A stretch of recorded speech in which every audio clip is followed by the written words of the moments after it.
अम्मा बाबूजी, मैं आप दोनों के बिना कैसे जीऊंगी? आप दोनों एक साथ ही मुझे छोड़कर चले गए। मैं आपके बिना नहीं रह पाऊंगी। चलो चलो, बहुत हो गया रोना धोना। हर किसी को एक न एक दिन जाना ही है, हम सब अमर थोड़े ही हैं। चलो चलो जल्दी से अंतिम संस्कार कर देते हैं, वरना सूर्यास्त हो जाएगा। राधिका 20 साल की एक जवान लड़की थी। ठंड का मौसम था। उसके माँ बाप उसे अकेला छोड़कर एक ही दिन चले गए। राधिका रोती रही, लेकिन उसके चाचा चाची ने मिलकर उनका अंतिम संस्कार कर दिया। अब राधिका पूरी तरह से अकेली हो चुकी थी, क्योंकि उसके कोई भाई बहन नहीं थे। बस एक चाचा की लड़की थी। वो अपने कमरे में अकेली रो रही थी। तभी चाचा की लड़की शालू उसके पास आई। राधिका, यहाँ बैठे बैठे रो क्यों रही हो? रोने से क्या तुम्हारे माँ बाप वापस आ जाएंगे? चलो जल्दी चलो, हमें बहुत भूख लगी है। जल्दी से प्याज के पकौड़े बना दो। मेरा कुछ भी करने का मन नहीं है शालू। इतने में वहाँ पर उसकी चाची आई और बाल पकड़कर सीधा रसोई घर में ले गई। राधिका को ये हरकत देखकर बहुत झटका लगा। चाची ये क्या कर रही हो? मैं बना रही हूँ प्याज के पकौड़े, मेरे बाल छोड़ो। तभी वहाँ पर उसके चाचा भी आ गए। अब तेरे माँ बाप तो है नहीं, तेरी जिम्मेदारी हम पर छोड़कर चले गए। हम तुझे यहाँ एक ही शर्त पर रहने देंगे, तू इस घर में नौकरानी बनकर काम करेगी, समझी? इतना बोलकर उसके चाचा चाची और शालू वहाँ से चले गए। राधिका रोते रोते उन लोगों के लिए प्याज के पकौड़े बनाने लगी। वहीं दूसरी तरफ उसके चाचा चाची एक कमरे में बैठकर बात कर रहे थे। पहली बार जिंदगी में आपने ढंग का काम किया है। सारी जमीन जायदाद और ये घर अपने नाम करवा लिया, फिर राधिका के माँ बाप को रास्ते से ही हटवा दिया। अरे धीरे धीरे बोलो, दीवारों के भी कान होते हैं। अगर किसी ने सुन लिया कि मैंने ही अपने भैया भाभी को मरवाया है तो हम कहीं के नहीं रहेंगे। और वैसे भी प्याज इस समय बहुत महंगा हो गया है, हम अमीर बन जाएंगे।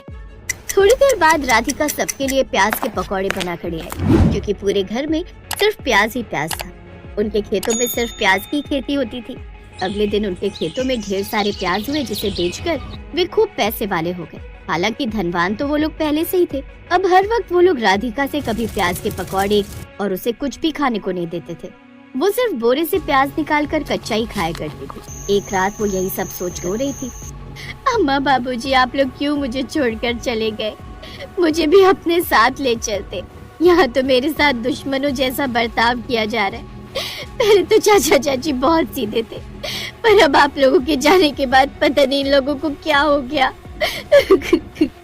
यही सब सोचते सोचते राधिका को नींद आ गई और वो सो गई। उसके सपने में उसके माँ बाप आए। रो मत मेरी बिटिया, तुम्हारी जिंदगी में अब कोई तकलीफें नहीं रहेंगी।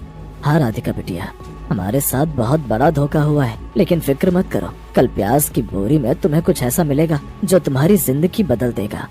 इतने में राधिका की नींद खुल गई। वो हैरान होकर इधर उधर देखने लगी। घड़ी में देखा तो सुबह के 6 बज रहे थे। तभी उसकी चाची ने एक आवाज दी।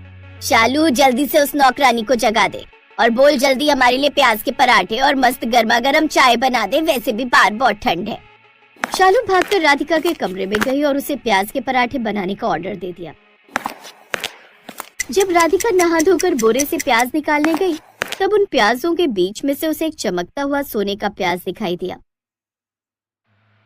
ये प्याज तो सोने का लग रहा है। याद आया, कल मेरे माँ बाप ने कहा था कि मेरे साथ कोई चमत्कार होगा। शायद वो यही चमत्कार है।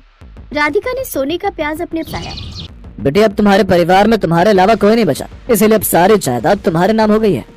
इतना कहकर वो वकील वहाँ से चला गया। इतने सारे खेत और इतने बड़े घर का मैं अकेले क्या करूँगी? मेरे पास तो पैसे भी नहीं है कि खेती कर सकूं। तभी उसकी नजर बोरे पर गई। उसमें एक सोने का प्याज अभी भी बचा हुआ था। राधिका ने वो सोने का प्याज उठाया और अपने खेतों में गाड़ दिया।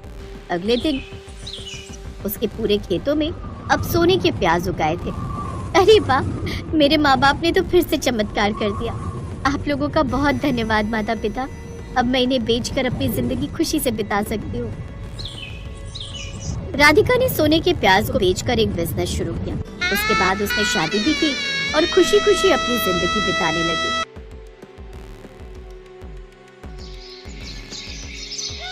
पता नहीं हमारे ही नसीब खराब थे जो तुम्हारे जैसी बहू हमारे पल्ले पड़ गई।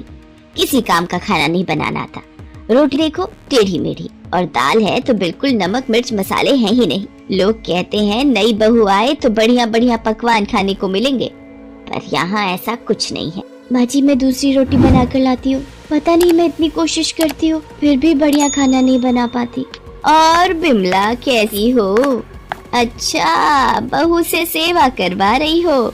आओ सरला, ठीक हूँ मैं, बस जिंदगी कट रही है। क्यों, क्या हुआ? तुम ऐसे क्यों बोल रही?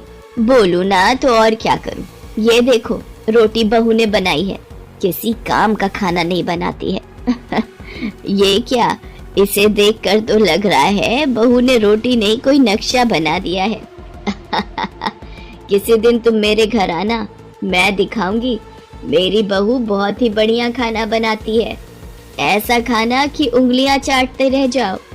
तुम्हारा पेट भर जाएगा पर मन नहीं भरेगा। अच्छा, फिर तो बढ़िया है। अगर घर में बहू अच्छी आ जाए तो समझो घर स्वर्ग बन जाता है। गौरी सास की बातों को सुनकर कमरे में आ जाती है और फूट फूट कर रोने लगती है। रोते रोते उसकी आंख लग जाती है। गौरी मेरी बच्ची, तूने मुझे याद किया? देख, मैं तुझे